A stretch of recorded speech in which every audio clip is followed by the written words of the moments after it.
Think you're safe in your own world? Think again. In 2025, true horror isn't just lurking in your nightmares, it's happening in real life.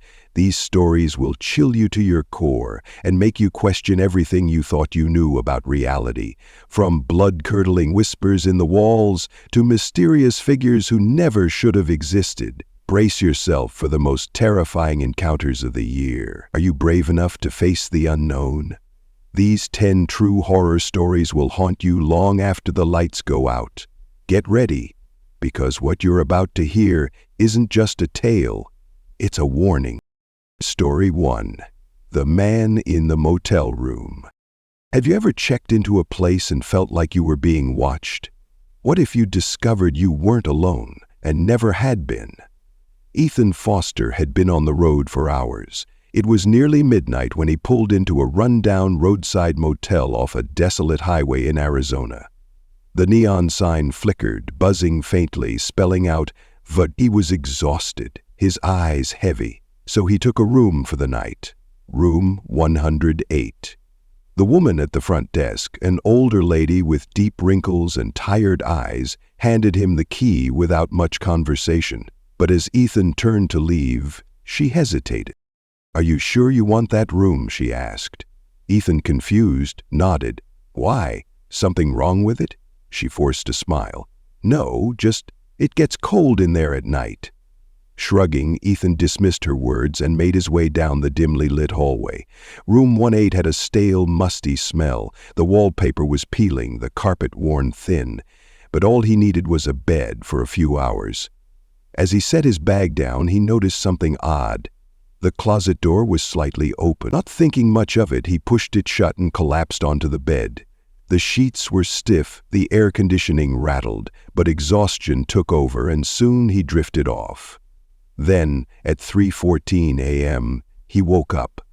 A noise, a creaking sound like wood shifting. His breath hitched as he turned toward the closet. The door was open again. Had he forgotten to close it? His pulse quickened. He reached for his phone and turned on the flashlight. A small, musty closet. Empty. Just a metal rod with a few old wire hangers. He let out a shaky laugh, shaking his head. "You're just tired." But just as he turned the light off, he heard it. Breathing. Not his. Slow, deliberate breaths coming from the closet. His stomach twisted in fear. He turned the flashlight back on, heart pounding, nothing there. The closet was empty. Telling himself he was imagining things, Ethan forced himself back under the covers. He turned on the TV for background noise, trying to push the unease away. Then, at 4:07 a.m., something made his blood run cold. The old tube TV flickered. For a split second, the screen showed something, a reflection, but not his.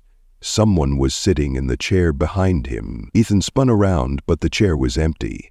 Heart hammering, he grabbed his bag. He was leaving. Now. But as he reached for the doorknob, it turned on its own. The door swung open and the old woman from the front desk stood there, eyes wide. "You saw him, didn't you?" she whispered. Ethan felt his skin crawl. "Who?" She stepped inside, staring at the closet. "This room. It's his. He never left." Ethan grabbed his keys and bolted out, refusing to look back. He sped away from the motel. The image of the TV screen burned in his mind. The next day, curiosity got the best of him. He searched online for the motel. An old news article popped up. "Murder in room 18. Drifter found hiding inside motel walls after weeks of unnoticed killings." Ethan's breath caught in his throat. He scrolled down to a grainy black and white image of the suspect. It was the man from the chair. Even worse, the date of the article was exactly 10 years ago. Ethan never spoke about what he saw that night, but one thing was certain. He hadn't been alone in that room. And maybe someone still waits in room 108, watching. Would you have stayed in that room after seeing the closet open on its own? What would you have done differently? Story 2. The Vanishing Hiker. What would you do if you found a missing person deep in the woods, only for them to whisper, "Don't take me back"? Jack and his best friend Nate were experienced hikers. They had tackled some of the most challenging trails across the country, but this time they wanted something different: Blackwood National Forest in Montana. The trail was notorious not just for its rough terrain, but for the people who had vanished there. Over the years, hikers had reported hearing strange voices, seeing flickering lights between the trees, and worst of all, people who shouldn't have been there. But Jack and Nate didn't believe in ghost stories. It was mid-September when they set out, the crisp mountain air filling their lungs. The first day went smoothly, miles of untouched wilderness, the occasional deer darting between the trees, but by the second day something changed. They were 10 miles deep when they saw the first sign of trouble: a campsite, abandoned. The fire pit was cold, a backpack covered in dirt as if it had been there for weeks, but there was no tent, no sleeping bag, and no footprints leaving the site. A chill crept up Jack's spine. Nate, trying to lighten the mood, joked, "Maybe they got tired of camping and just left." Jack forced a chuckle, but something about it didn't sit right. Then they found the notebook. It was half buried in the leaves, pages water damaged, but the writing inside was still legible. The last entry sent a wave of unease through them. "It found me. I hear it outside my tent. It mimics her voice, but it's not her. If someone finds this, don't listen to it. Don't follow it. And whatever you do, don't go near the cave." Jack and Nate exchanged a glance. What cave? They decided to move on, but now everything felt wrong. The woods were too quiet. No birds, no rustling leaves, just silence. Then, as they rounded a bend, they saw her. A woman, barefoot, dirty. Her clothes were torn, her skin pale. She stood in the middle of the trail, staring at them. Jack's heart pounded. "Hey, are you okay?" She blinked, took a slow step forward, and in a hoarse whisper she said something that made his stomach drop. "Don't take me back." Nate grabbed Jack's arm. "We need to go, now." But Jack hesitated. This woman, she looked just like one of the missing hikers from an old news article he had read. Emily Carter, gone for 6 months. "Emily?" he asked, his voice shaking. Her eyes widened, and then she bolted into the trees. Jack and Nate chased after her, their feet pounding against the forest floor. She was fast, too fast. Branches whipped at their faces as they followed her deeper into the woods. Until they saw it, the cave. A gaping black hole in the side of the mountain, hidden behind thick brush. Emily stood at the entrance, shaking her head violently. "No, no, don't follow me, it's a trap." Jack took a cautious step forward. "Who's after you?" She didn't answer. Instead, she lifted her arm. Her wrist was covered in deep, fresh scratches, like she had been dragged. Then, from inside the cave, a voice. "Jack, help me!" His blood ran cold. It was his mother's voice. But that was impossible. She was hundreds of miles away. The voice came again, distorted, wrong. "Jack, please, I'm hurt." The air turned ice cold. Nate grabbed Jack's sleeve. "We need to go, right now." Emily backed away from the cave, shaking her head. "It knows you now. It won't let you leave." A shadow moved inside the cave, something tall, watching. Then it lunged. Jack never saw exactly what it was, just a blur of movement, the sound of rushing footsteps and Emily screaming. They ran, fast. They didn't stop, didn't look back until they reached their car at the trailhead. When they reported what happened to the rangers, they returned to the spot the next day. The cave? Gone. No sign of Emily, just that old notebook lying where they had dropped it. And a new entry. "It let them go, but it won't let me." Jack never went hiking again. What do you think was inside the cave, and why did it call Jack's name? Let me know what you think. Story 3. The Whispering House. Would you live in a house where every night you hear whispers calling your name? Sarah and Mark had been looking for their first home for months when they finally found the perfect house in a quiet suburban town in Ohio. It was old but charming, with a wraparound porch, tall oak trees, and a price that seemed too good to be true. "It just needs a little love," the real estate agent had said. The couple moved in right away, excited to start their new life. But on the first night, Sarah woke up suddenly, her heart pounding. Someone was whispering. At first, she thought it was Mark talking in his sleep, but as her eyes adjusted to the darkness, she realized the whispers weren't coming from him. They were coming from the walls. A soft, hushed voice, barely audible. "Sarah? Sarah?" Her blood ran cold. She shook Mark awake. "Do you hear that?" Mark groggily sat up, listening. But the moment he did, the whispers stopped. "It's just the house settling," he muttered, turning over, but Sarah knew what she heard, and it wouldn't be the last time. The whispers continued every night. Sometimes they were faint, barely noticeable. Other times they were clear, distinct, right next to her ear. "Sarah, don't go down there." "Down where?" One evening she decided to investigate. Following the sound, she ended up in the basement. The air was damp, the concrete walls cracked with age. But something caught her attention. A door at the back of the basement. She had never noticed it before. It was small, wooden, with rusted metal hinges. She reached for the handle. "Don't!" The whisper came so suddenly, so close that she jumped back, heart racing. That night, she barely slept. The next morning she called the previous owner, an elderly man named Mr. Reynolds. At first he was hesitant. Then, with a deep sigh, he said, "You found the basement door, didn't you?" Sarah's skin prickled. "What's behind it?" she asked. There was a long silence. "Not what. Who?" Sarah's hands trembled as he explained. "Years ago, a family lived in that house. They had a daughter, young and innocent, who loved to play hide-and-seek. But one day she vanished. They searched for days, weeks, but she was never found. Then, months later, a terrible smell filled the house. When they tore open the walls of the basement, they found her body. She had gotten trapped inside. No one heard her cries. No one came for her." "She's still there, you know," Mr. Reynolds said. "She never left." That night, Sarah sat in bed, too afraid to sleep. Then, the closet door creaked open, and from the darkness, she heard the faintest, saddest whisper. "Why didn't you save me?" Would you stay in a house after hearing whispers in the walls, or would you leave? Let me know what you think. Story 4. Trapped in the Wrong Reality. Imagine waking up in your own home, but something is off. Your family, your friends, they look the same, but they aren't. What would you do if reality suddenly felt wrong? Ethan was an ordinary guy with an ordinary life in Austin, Texas. He lived in a small apartment, worked a 9-to-5 job, and spent his evenings watching Netflix or gaming. Everything was normal, until it wasn't. It started one morning.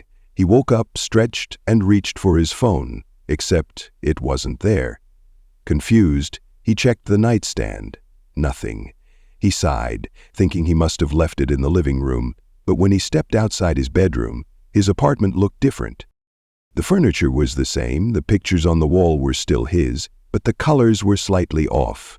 The walls looked darker, the air felt thicker, and there was a faint, strange humming noise. He shook it off. Maybe I'm just tired. But then he went outside. The streets were too empty. It was Monday. There should have been traffic, joggers, kids heading to school, but there was no one. Not a single car moved. Not a single bird chirped. Not even the wind. Then, out of the corner of his eye, he saw someone staring at him. A man, standing on the opposite sidewalk, perfectly still. His face was wrong. Like a glitch, his features twitched, blurred.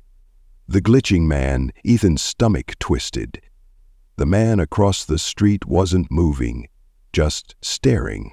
But his face, it was wrong. It looked like a bad JPEG image, glitching, flickering in and out of focus. His mouth would stretch too wide, his eyes would shift in ways that weren't natural. Ethan took a step back. The man took a step forward. Something inside Ethan screamed, "Run!" He bolted back inside, slamming the door behind him. His heart pounded. What the hell is happening? He grabbed his landline phone. He had never used it before, but he had no other choice. 911. The line connected, but all he heard was static. Then, underneath the static, a voice. "Ethan, you're not supposed to be here." He dropped the phone. His breathing was ragged as he tried to calm himself. Maybe this is a dream. Maybe I'm still asleep. Then his phone rang. His cell phone, which wasn't there this morning, was now sitting on his kitchen counter. The screen flashed, "Unknown caller." With shaking hands, he answered. "Ethan, listen to me." The voice was urgent, desperate. It was his own voice. "You have to get out, now, before they find you." Ethan's blood ran cold. "Before who finds me?" "They know you're not one of them," the voice said. "This world, it's not yours. You woke up in the wrong version. And now, they're coming." Suddenly, there was a knock at the door. No, not a knock. A rhythmic tapping, like fingernails scratching against wood. Ethan turned toward the peephole, but something told him not to look. The voice on the phone whispered, "Don't open it. Don't look at them. They're not real." The knocking grew louder. Then, the lights went out. For a moment, everything was silent. Then he heard it, breathing, right behind him. He spun around, but there was nothing, just darkness. Then his phone buzzed again, a text message. "Run!" The front door burst open, and the last thing Ethan saw was his own face staring back at him. What do you think happened to Ethan? Did he wake up in a parallel world? Or was something else at play? Let me know what you think. Story 5. The Thing in the Attic. What would you do if you heard footsteps above you, but your house has no attic? Jake had lived in his house in Colorado for 3 years. It was small but cozy, perfect for him and his golden retriever Max. He never had a reason to question the house's structure until one cold winter night he was lying in bed when he heard it. Thump. A single heavy footstep. Jake's eyes snapped open. Max, who usually slept at the foot of the bed, was now standing up, ears perked, growling softly. Then, thump, thump, thump. Footsteps above him. His stomach twisted. There's no attic above my room, just the roof. Holding his breath, he grabbed his phone and turned on the flashlight. He stepped into the hallway, heart pounding. The sound had stopped, but the air felt heavy, like something was watching. Max stayed behind him, tail between his legs. He had never seen his dog so scared. Taking a deep breath, Jake checked the ceilings. Nothing. No attic door, no crawl space. He told himself it was just the house settling. But deep down, he knew something was wrong. The hidden door. The next morning, he couldn't shake the feeling that something wasn't right, so he checked the house records online. That's when he saw it. His house originally had an attic, but when the last owner renovated, they had it sealed off. Jake's blood ran cold. Why? Grabbing a flashlight and a crowbar, he went to the hallway closet where the old attic entrance used to be. He knocked on the ceiling. It sounded hollow. With a deep breath, he wedged the crowbar into the seam and pried it open. A cloud of dust and stale air poured down. Max whimpered and backed away. Jake lifted his flashlight and pointed it inside. The attic was still there, but it wasn't empty. There were scratch marks on the walls, deep, jagged claw marks, and in the farthest corner, barely visible in the dim light, was a pile of old blankets, and they were moving. Something was breathing underneath them. The thing that shouldn't be there. Jake's pulse hammered in his ears. He took a step back, but as he did, the blankets shifted. Then a hand emerged. Not a normal hand. The fingers were too long, the skin gray and stretched, the nails jagged and black. Jake froze. Then it moved fast. A horrible gurgling sound filled the attic as the thing lunged toward him. Jake screamed, slamming the attic door shut and throwing his weight against it. Max barked wildly, his fur raised, teeth bared. Then, silence. For a moment, nothing happened. Then, from behind the door, Jake heard a whisper. "You shouldn't have opened it." Jake ran. Aftermath. He didn't sleep that night. He sealed the attic door shut again, hammering it back into place, but he knew it wouldn't matter. because when he finally tried to sleep, he heard the footsteps again, only this time they were inside the walls. What would you do if you found a hidden attic in your house? Would you open it or leave it sealed forever? Story 6. The Vanishing Neighbor. What if the person you've seen every day suddenly never existed? Daniel lived in a quiet suburban neighborhood in Ohio, where life followed a simple, predictable routine. His neighbors were friendly, his job was decent, and every morning at 7:30 a.m. he would see Mr. Peterson, the old man across the street, watering his plants. Clad in the same flannel shirt and worn-out sneakers, Mr. Peterson never missed a day, always offering a small wave as Daniel left for work. It was just another ordinary part of life, until one morning, he wasn't there. At first, Daniel didn't think much of it. Maybe the old man was sleeping in, but then another day passed, and another. By the fourth morning, a knot of unease tightened in his stomach. Something felt wrong. He walked over to Mr. Peterson's house and knocked. No answer. Peering through the window, he saw an empty house. No furniture, no signs of life. Confused, he asked a neighbor if they had seen Mr. Peterson lately. The response sent a chill down his spine. "Who?" the neighbor asked, frowning. "Mr. Peterson," Daniel said slowly. "The old man across the street. He waters his plants every morning." The neighbor's face remained blank. "Nobody's lived in that house for years." Daniel laughed nervously. "Come on, I see him every day." But the neighbor shook his head. "That house has been abandoned since 2015. The world around Daniel seemed to tilt. That was impossible. He had just seen Mr. Peterson yesterday. Hadn't he? That night, unable to shake the eerie conversation, Daniel searched online for the address. The records confirmed what his neighbor had said. The last owner of the house had died 10 years ago. His name? Mr. Peterson. Heart pounding, Daniel dug deeper, scrolling through old newspaper archives until he found an obituary. The photo was unmistakable. It was him.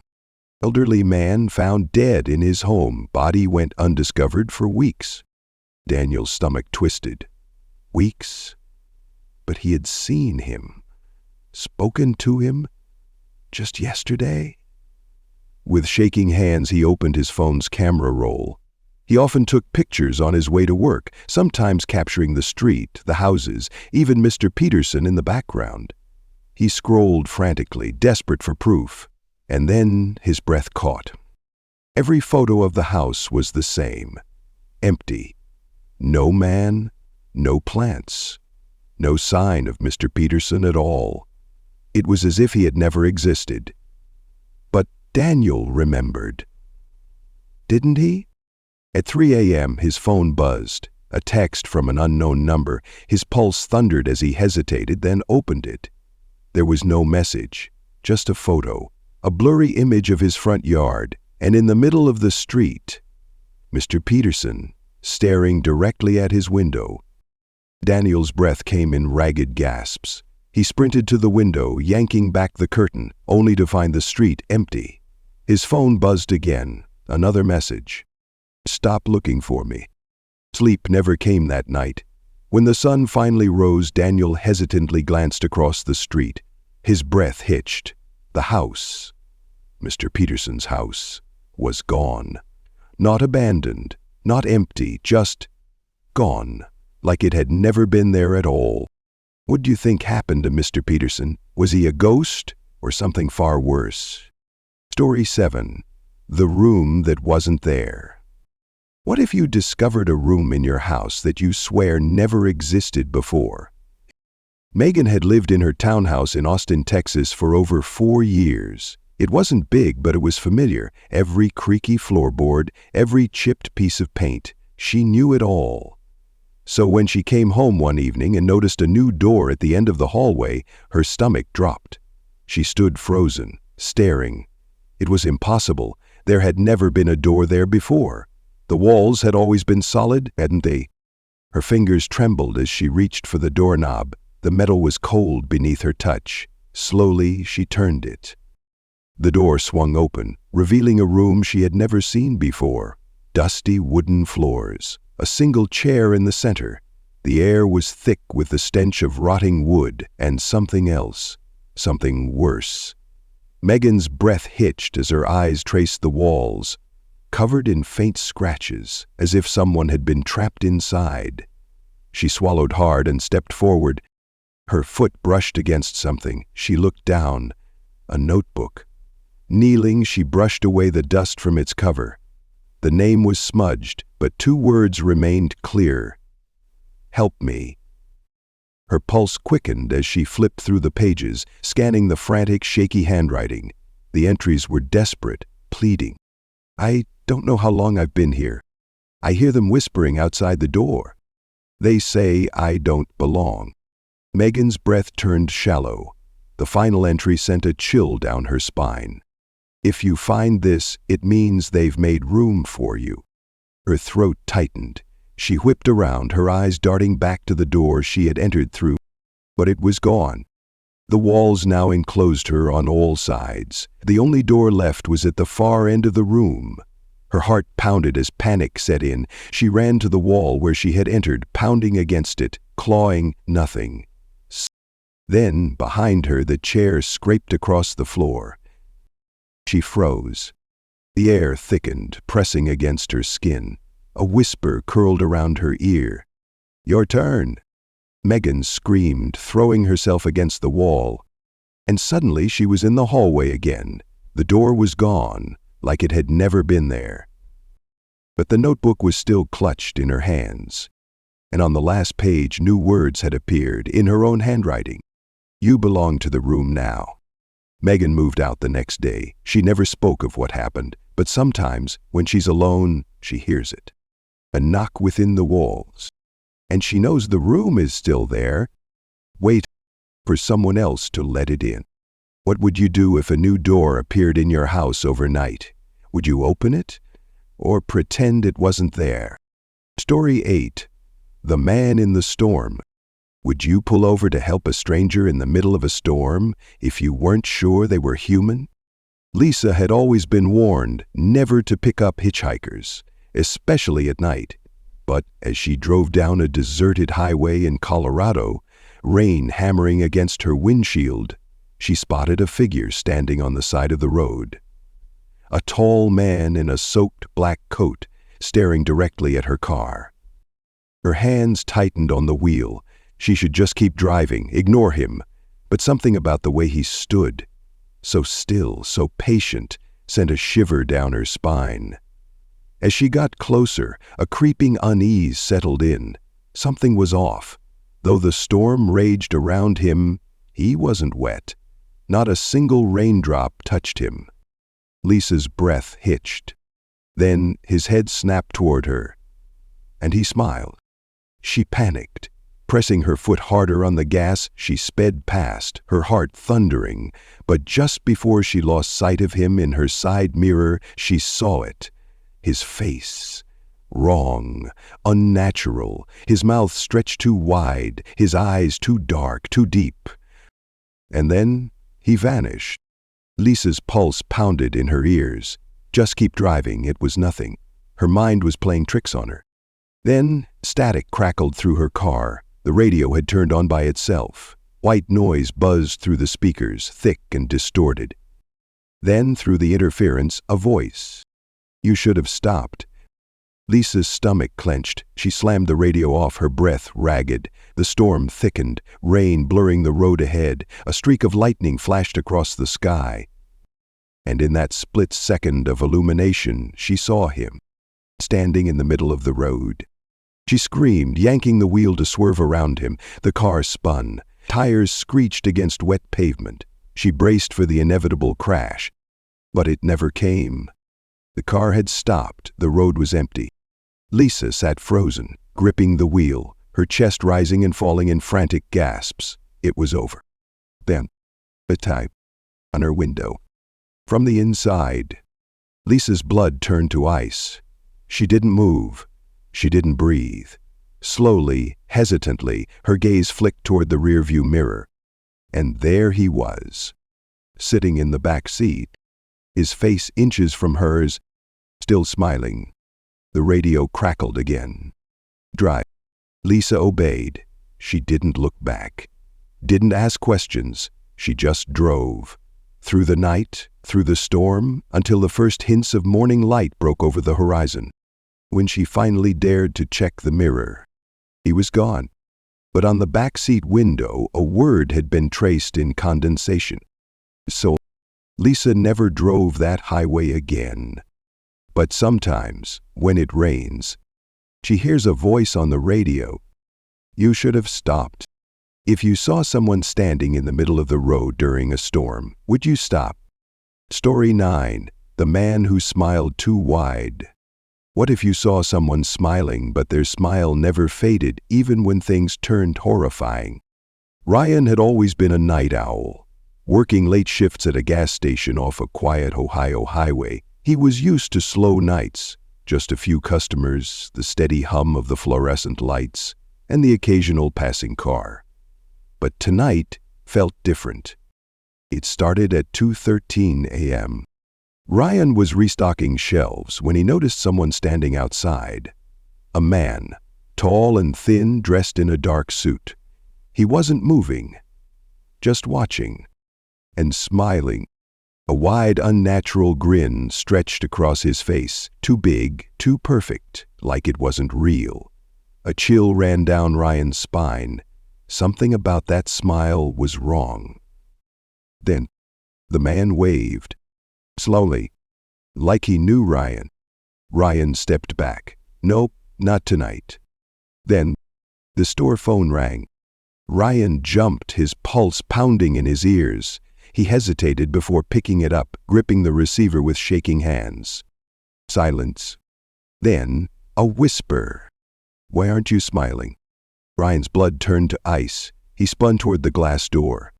The man was gone. His chest tightened as he scanned the parking lot. Empty. He shook his head. Just some weirdo, he told himself. He turned back to his work and nearly screamed. The man was inside the store, standing in the candy aisle, still grinning. Ryan's breath hitched. The bell above the door had never rung. He hadn't seen the man enter. But he was here, and his smile was wider. Ryan swallowed hard and forced his voice to stay steady. Sir, do you... The lights flickered, and suddenly the man was right in front of him, inches from his face. Still smiling, never blinking. Ryan stumbled back, knocking over a display. The man tilted his head, eyes black and endless. Then, in a voice too deep, too smooth, he said, You should smile more. Ryan ran. He bolted into the back room, slamming the door shut and locking it. His hands fumbled for his phone. He dialed 911. Nothing. The call wouldn't go through. Then, a tap on the door. Soft. Rhythmic. Like the man was knocking to a tune only he could hear. Then, his voice, muffled but cheerful. You'll look better when you smile. Ryan pressed his back to the wall, breath coming in short, panicked gasps. Then his phone buzzed. A message from an unknown number.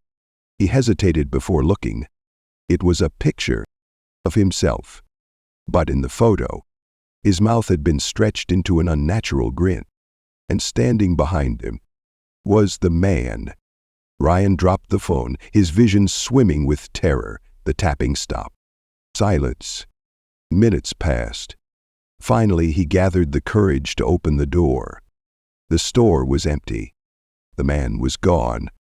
But when Ryan checked the store's security cameras the next morning, they showed nothing. The man had never been there.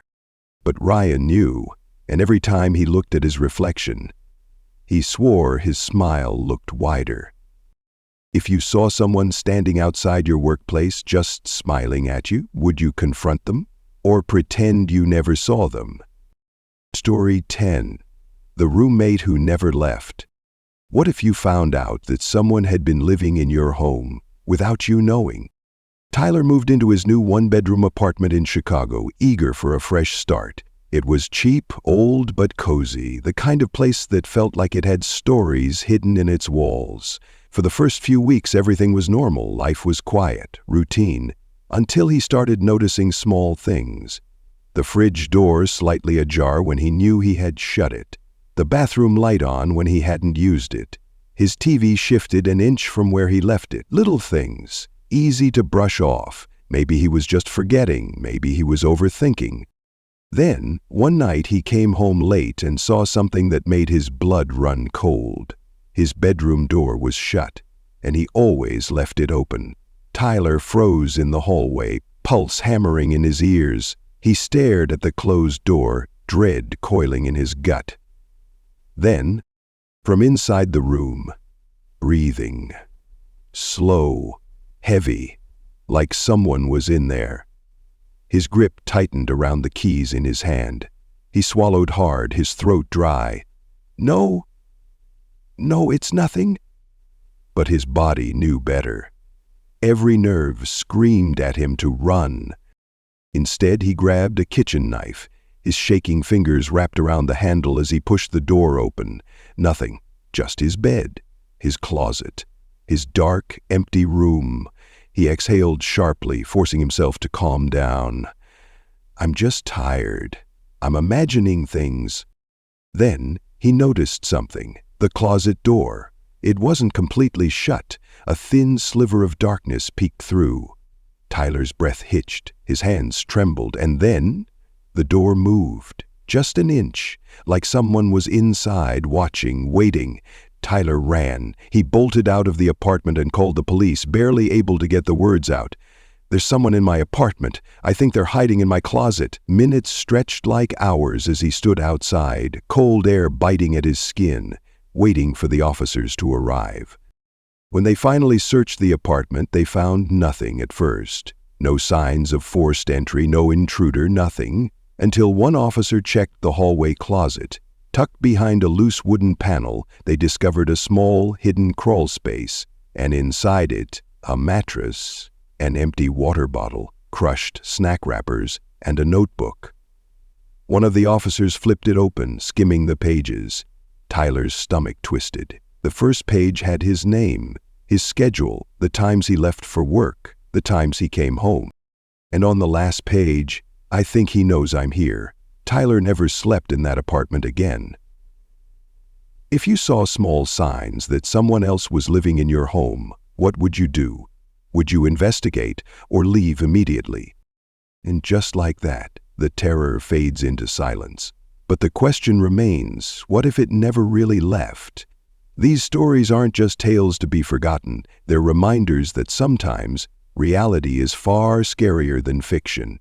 As you lay in bed tonight, remember, not all shadows are cast by the dark, and not all footsteps belong to the living.